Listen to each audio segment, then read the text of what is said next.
Hi there, I'm John Michael Garapi and this is Popcorn Roulette. Each episode I invite a guest on the show, they suggest a movie, and we talk about the movie. Today's guest, I have with me Sarah Blackstone. Sarah, what do you do? I do stuff for a living.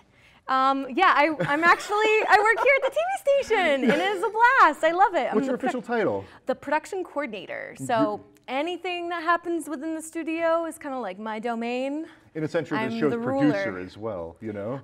Well, a little bit. I like to think that, whoever wants to come in and make their show, they're technically the producer. Right. And though they may be the host too at the same time. But I'm just really the hands, like the Wizard of Oz. I'm the wizard behind the curtain. Behind the curtain, yes, yes.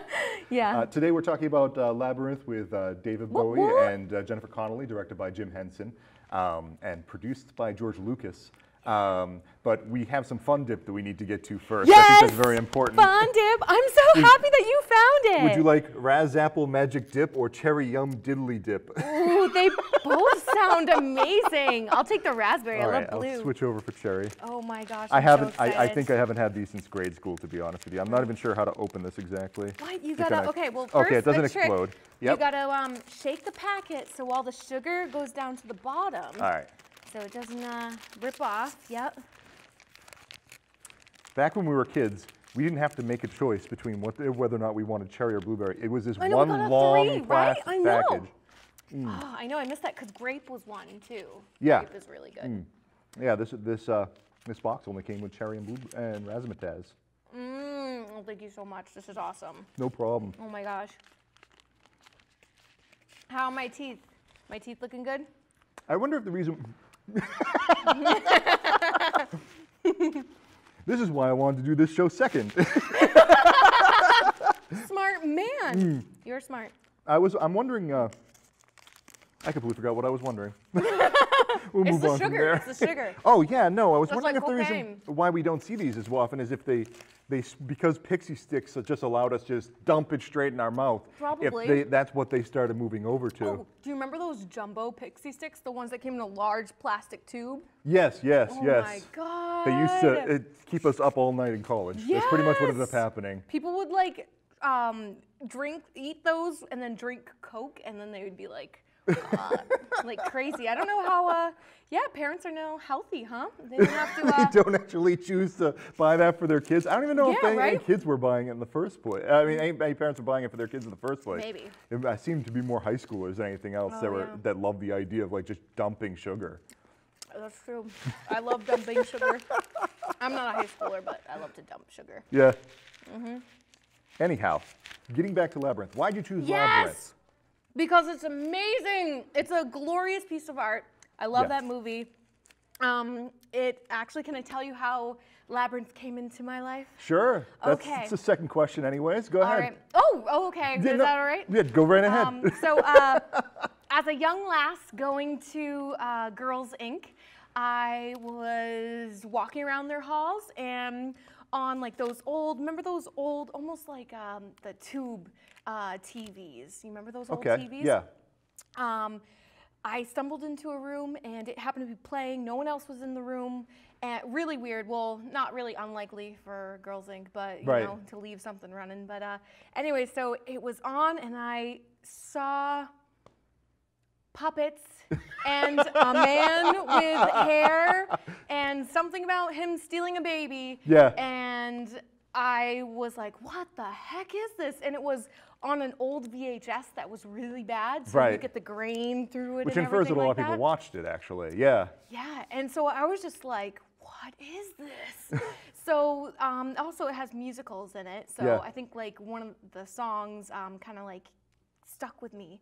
And so I went to the Haverhill Public Library, and being a young girl, I was like, so there's this movie, a guy steals a baby, and you have to get the baby back, and then there's music, and he has really big hair. And the librarian was like, I know what you're talking about. And I was like, what? How? This is so strange. And so then that was how Labyrinth came into my life. And I had been such a big fan of David Bowie, being young, growing up listening to him, and just, so found out that he was in this movie, and he's kind of a dreamboat. That's another question I was going to ask. Is David Bowie sexy? It's so confusing. Like, I look at him and he's just like, that guy is a mess. When you're a little girl and you're like, what is this magical thing that I'm watching? Like, oh my God, I don't know. Maybe I found my adulthood during that movie? No, I'm just kidding. That's weird.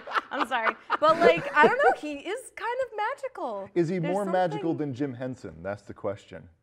Like, which of these do you actually go, like, this man is a magic man? Oh, David Bowie. Yeah. Oh, yeah. I'm sorry. Music hits it for me. Yeah, so I love Jim Henson. Yeah. I love his other movies, like Dark Crystal, all the Muppets movies. Right. I love those. But yeah, there's just something about David Bowie I just always am drawn back to. It's really kind of funny. So. You got a chance to know, like, walking in, that there was Muppets in this movie. I know there's a lot of people who report, like, they went to see this movie. They're in 10 minutes, and then all of a sudden she starts offering her kid to the Goblin King, and people are like, what's going on? Like, these goblins are like waking up, they're like, oh, she's gonna give us the child. You know? And they're like, what? And then David Bowie comes in a window. I know, right? They're like, what? Glitter. He's just like... With his hands on his hips. He's so and the fabulous. only man who can actually pull that off, and you go like, well, that guy can just stand there like a punk. Prince could have done it too. Yeah. I bet, you know, but... Did you heard about who actually could have been in this movie? Michael Prince was one of the choios. Oh, Michael Jackson really? was one of the choices. Prince was? I'm so glad it was David Bowie. Yeah, and somebody else, and I can't, Sting. Those are the three other people that they were looking into. But David Bowie was far more game. Like, it was just easier to talk to David Bowie, and you watch the behind the scenes, and David Bowie is just like, Michael Motion is having a hell of a time sticking his arm up and around and like playing with the balls to like make it look like David Bowie's magical. And David Bowie's just laughing off through all the takes. Michael Motion is so upset. You know, because he's got to do everything backwards and blind. Yeah. I know, that's incredible. Yeah, before we go further, we should probably explain what exactly is going on. I think we kind of covered it, but like let's give a brief synopsis. 3 sentences or 4. For those of you at home who have never seen Labyrinth, full spoilers, you need to go see it. Yeah. But it's essentially angsty teenager, right? Yep. Has resentment towards her stepbrother. Then this sexy Goblin King takes her baby away, and then she's like, oops, #regrets. I shouldn't have offered it to the Goblin King. He's real, you know? Yeah. And then she has to find her way to the castle at the center of the labyrinth. And then things get really creepy. Oh my God, yes. Not from she makes friends along the way, which is kind of a nice, you know. A tremendous amount of Muppets. It was one of the most puppets that he's used in, maybe not in the movie, but in the scene where they do the magic dance song. Yes. That is like the most amount of Muppets that he's ever had to like cast. I remember them saying something along the lines they had like 43 Muppets and then like 20 little people. Yeah, something. And then all the puppeteers behind the scenes, not just the puppeteers on the Muppets, but the puppeteers like little people were like strapped up to like harnesses and strings and having them jump up and down and stuff like that. Yeah, it was crazy. So that must have been chaos itself. And in the middle of all that, David Bowie's still got to perform like in his best performance he possibly can. And that scene is only a couple of minutes long. Yeah, no, it's a random music video for like nothing that's important. It's just like establish the kid's still there. Kid's still there. That's the whole point of the song, you know? And have like the best song that comes out of that movie. A song that nobody can forget, like once somebody you remind me of the Babe. How many times have I been on Reddit and somebody has started that thread and it just keeps going until everybody sings the song out. It's so good. Yeah. It's so good. What do we have here? I don't know, but I've got green fingers. I've got goblin fingers. You've got goblin fingers, yes. Keep reaching inside the fun dip. Oh my God, it's so good. Okay, so the Goblin King, as we're watching this movie, he's obviously surprised by how well Sarah is doing. Why is Sarah doing so well in this movie? Well, she does have help from her friends, you know, like the Beatles song. Gotta get by with a little help from my friends. We have to expect that, like, see, here's another thing. Like, how many times has this happened with the Goblin King beforehand? Because he acts like this is very common. I think it does happen frequently. And I think that's why they're, in my own little idea, not that I've heard this from anyone else, this is my own idea. I think that a lot of the goblins that are in the castle are perhaps those who have turned haven't goblins. Either made it through, and babies that have maybe become, his prisoners. Because it's interesting, because like there is a theory online that talks about this. Like when Sarah first appears at the Labyrinth, and David Bowie gives her 13 hours, and the first person she meets is Hoggle, and Hoggle asks her what's her name, and she says, "I'm Sarah." Hoggle says, oh yeah, I figured that would be the case, which infers that not only is this happening often, but that it's happening to girls named Sarah. That like, oh, you think so? that the Goblin King is I wish I had a baby.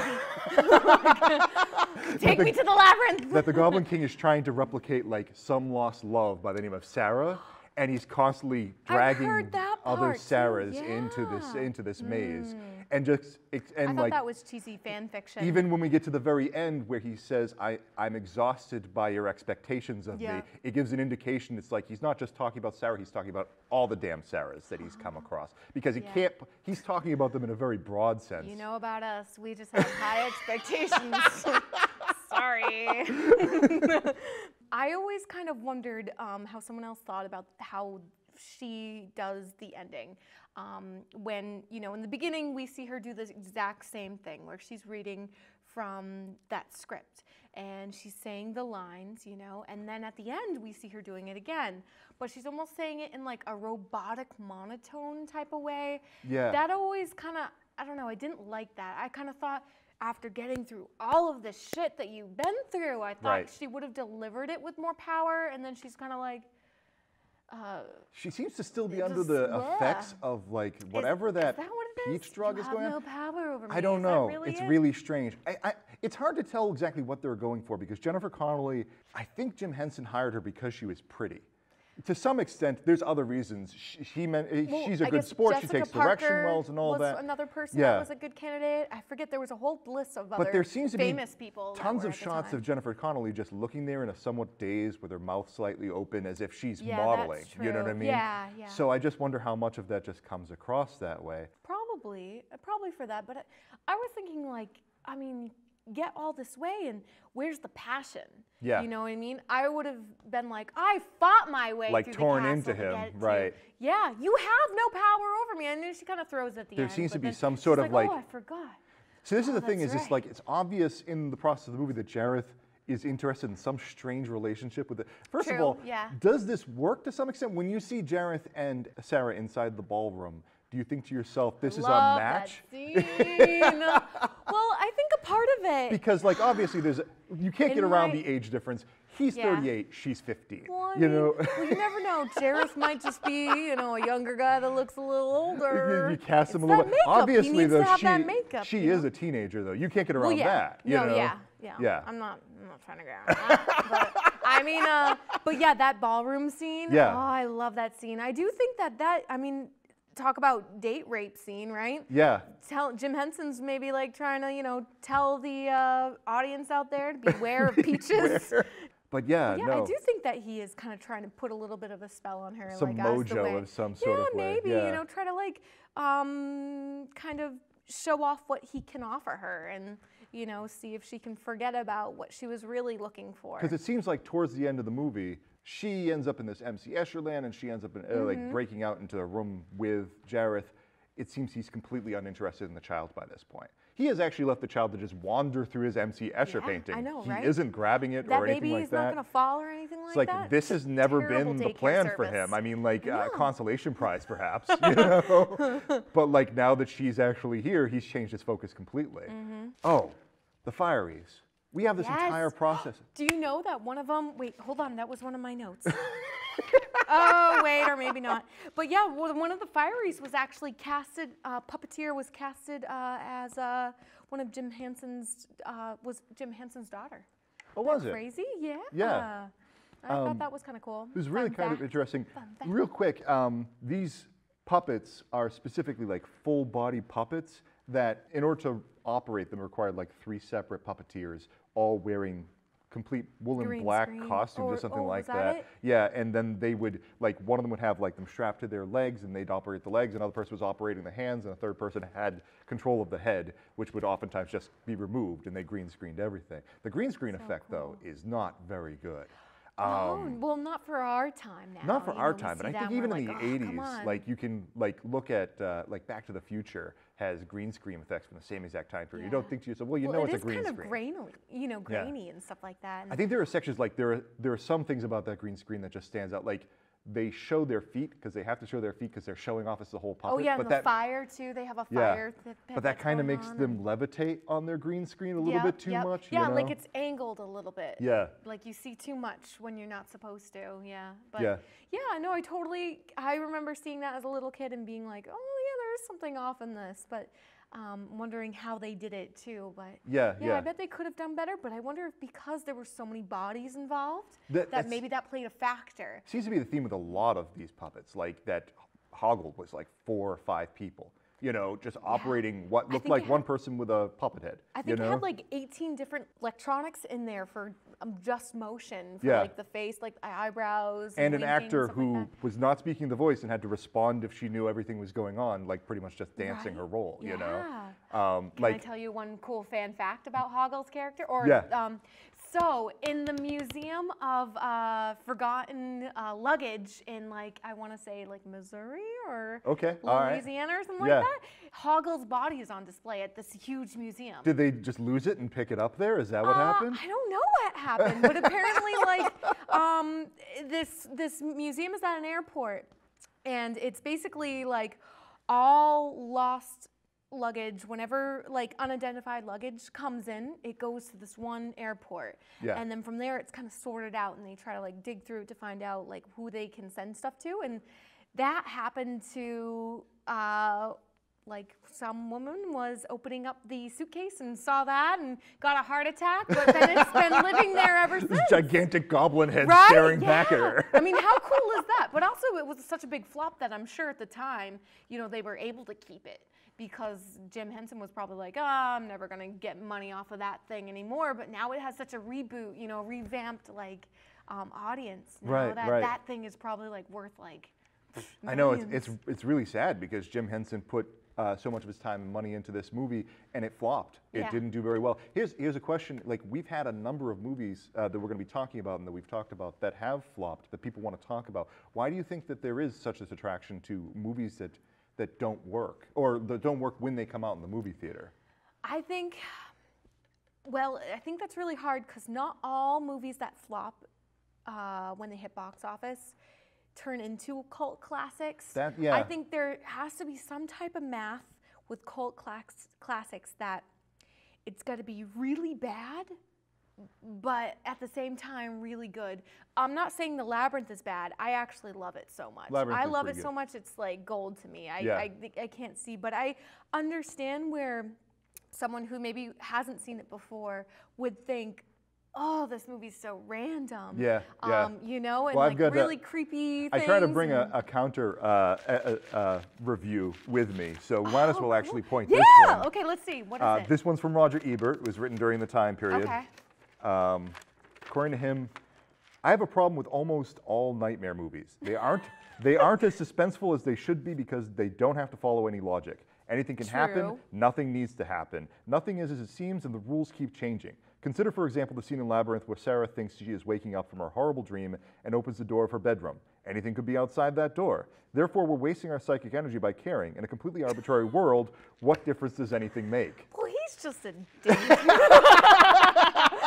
He can't enjoy a good movie like that. I love Roger Ebert. He's a great guy, but he has a real problem with fantasy, just in general. He just cannot grasp it. He wants character definition and he wants plot. And this movie does not really supply either of those things.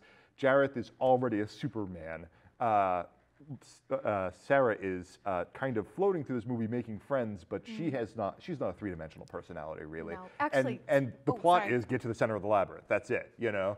Save the baby. Save the baby. And go home. Yeah. You know, but yeah, I guess how that plot can be, you know, kind of overlooked and being like, oh, it's not that big of a deal. But I guess when you're little and you're growing up watching this movie, which I assume a lot of other people, you know, kind of did, where that movie was just playing in the background of some, you know, household, and you know, no one was really paying attention to it. But being a little kid, seeing that movie and being like, oh, I remember that movie, and then later on in life you see it again, and you're like, what? Is the movie so good? Is built to just be fun. I think that's one of the key points that a lot of people miss. Like, a lot of people compare this movie specifically to Dark Crystal, and they go, oh, Dark Crystal, that movie was really in-depth and dark. It was completely full of Muppets, and somehow Jim Henson made us care about this world, which was in danger, you know? And we pull back, and Jim Henson specifically said that he wanted to make this a lighthearted version of a movie. But Jim Henson still has these dark elements. He can't avoid throwing all this darkness into the movie, but he makes it light, and people look at it, and they're like, that wasn't as dark as I was expecting it to be. I kind of wanted something that was a dark movie, you know? Who cares? I mean, I love dark movies myself, too. Right. I like Dark Crystal, but it's not my favorite Jim Henson movie. Yeah.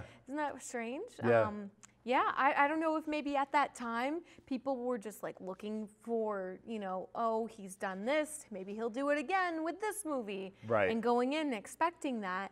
Whereas I was a little kid, not expecting it, and I'm kind of seeing this movie of this girl overcoming, you know, well, actually, can we talk about her character? Sure, sure. Do you like her character? We're talking about Sarah? Yeah. Yeah. I don't know. It's tough I to say. don't like her. She starts out as being a terrible, spoiled, She is. rotten. Oh, and she's so selfish. it's only for 5 minutes. Like, I haven't seen Labyrinth in a long time, and then I watched it again, and I was just like, oh, she's going to grow out of this. So my own personal expectation was just like, oh, whatever, this is the first 5 minutes of the movie. It doesn't mean anything. But, like, watching this movie the first time, like, you almost want terrible things to happen to her. Because she is a terrible person. Now, I'm not saying. Learning I'm new just things saying, about like, John. it's funny because it's funny because she doesn't really seem to learn any lesson in this movie. She starts off like being like, I hate my brother, I hate my parents, I have no respect for anything. Yeah. I'm living in my own fantasy would think world. Then she would just be like, oh, you know, F the kid, you know? It's almost like she becomes a different character 10 minutes later. And, and then they start off David Bowie and glitter, and she's like, no, all right, I will do whatever you say. I gotta get that baby. All right. It's like matures incredibly fast. Like as soon as you say 2 years, bounce That's right there. how I felt. I'm just kidding. I'm kidding. Yeah. But no, I mean, like, I like what they were. I like what they were doing with the plot, and I love the idea of just a labyrinth in general. We just don't have enough movies to do that. Where like because it's tough to make a movie. You know the movie Cube? Yes. That's yes. kind of like a labyrinth, right. except not sexy. There's no glitter and there's no right. bulging crotch, you know? Which actually is one of the facts that I wanted to bring up. That, Jarrett's considerable bulge was actually an intended choice by the designer Brad Floyd. There's a full cod piece under there, yes! I presume. Yeah. That was the thing. I remember like... There's this one shot of like Hoggle with him standing right next to Jarrett. Yes, he does like this like leg kick where it's just like boom in your face. It's just, yeah. Such that's a weird reason. choice, yeah. I love that movie. Like this is this to be a children's movie. Is it though? Is it though? I haven't the faintest clue. know. I mean, like Oh, obviously yeah. this movie's So geared towards adults anyways. Yeah. But yeah, there's some definitely like some humor, you know. Yeah. Under it. But when we talked about this movie, because we kind of almost wanted to talk about Legend a little bit. Yes, yeah. Because we mentioned that we wanted to talk about Labyrinth, and there was a bunch of different various elements from Labyrinth. I was like, a lot of that, Legend was doing the same thing about a year before, and you were like, what the heck is Legend? So I sent you off to see Legend. What was your feel of Legend? It didn't grasp me as the same as the Labyrinth did. Legend, I'm not prepared for this. It's with, I'm trying to remember, with Tom Cruise who's very young. And I forget what her name is, and Tim Curry. Which was so cool. Sloane from Ferris Bueller's Day Off. Can't remember the name of the actress. I can't remember either. And then was directed by the director of Aliens.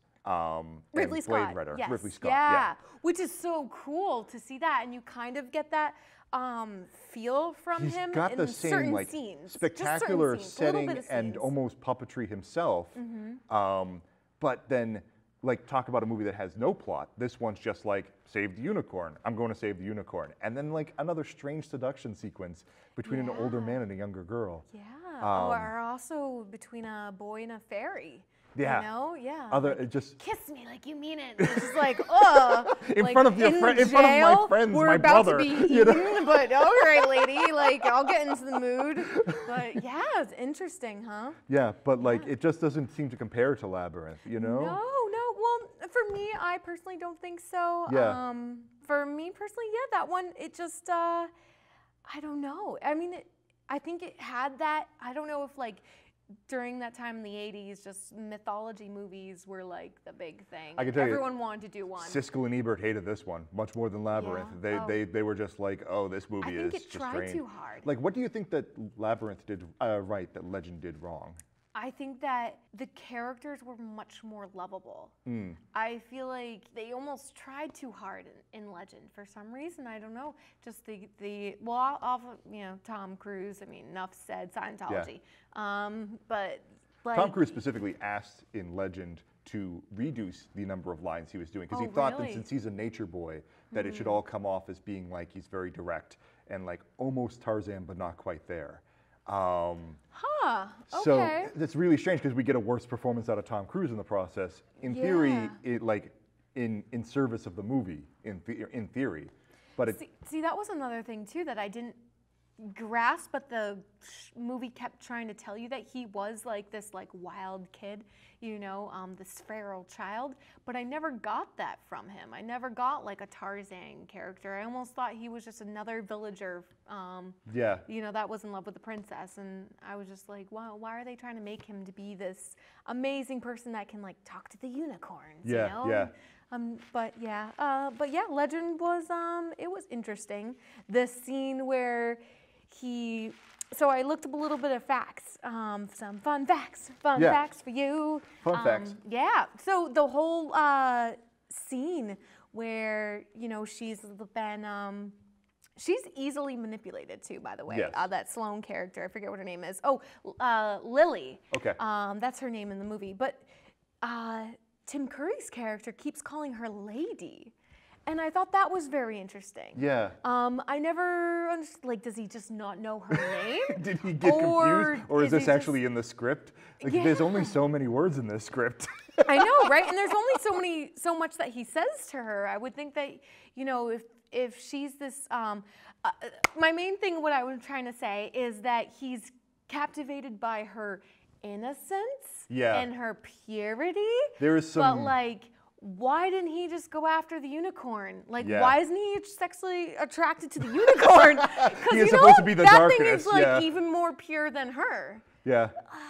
That movie seems to hammer over the head with the mythology, you know. But getting really quick back to Labyrinth. Okay. Like, Sarah goes through this entire process. She ends up hanging out with her friends later on. What do you think she's going to be doing by the time this movie ends? Because it feels like she already wants to revert back to childhood, is kind of the image we get. But like, can we see this girl as an adult? Like, can we see the adulthood about to happen to her? Yeah, that's a good question. I have no idea. Maybe. I also kind of have my own theory about what I think this whole concept of this movie is that it's a young, angsty teenager who like takes LSD when she's babysitting her brother.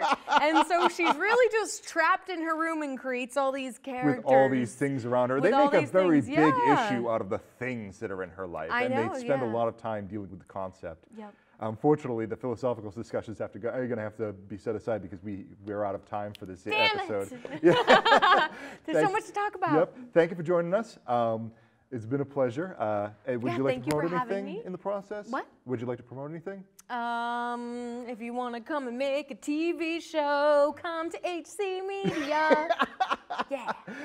As per usual, if you enjoyed what you were watching here, just subscribe. Go to YouTube, subscribe, or check us out on havercommunitytv.org. You can find the show there as well. Yeah. And I might be a recurring character? Yes, yes. Yeah! That's right, if you want to keep your show, John. I'm just kidding, I'm kidding. No, but really. Just kidding. But yeah, what do you want to talk about next? Oh, I don't even know. Howard the Duck? You're going to drop, I would love to talk about Howard the Duck. Yeah, or what's another one? Blade Runner's coming out. Do you want to talk about that? I'd love to talk about Blade Runner. There's like no end to the amount of good, movies to talk about here. It's more a matter of time than anything. But will we get to Blade Runner before Blade Runner actually comes out? You know? Ooh, that's true. Okay, well. All right. Thank you for having me on. No problem. Thanks for being on. See you later. Bye-bye.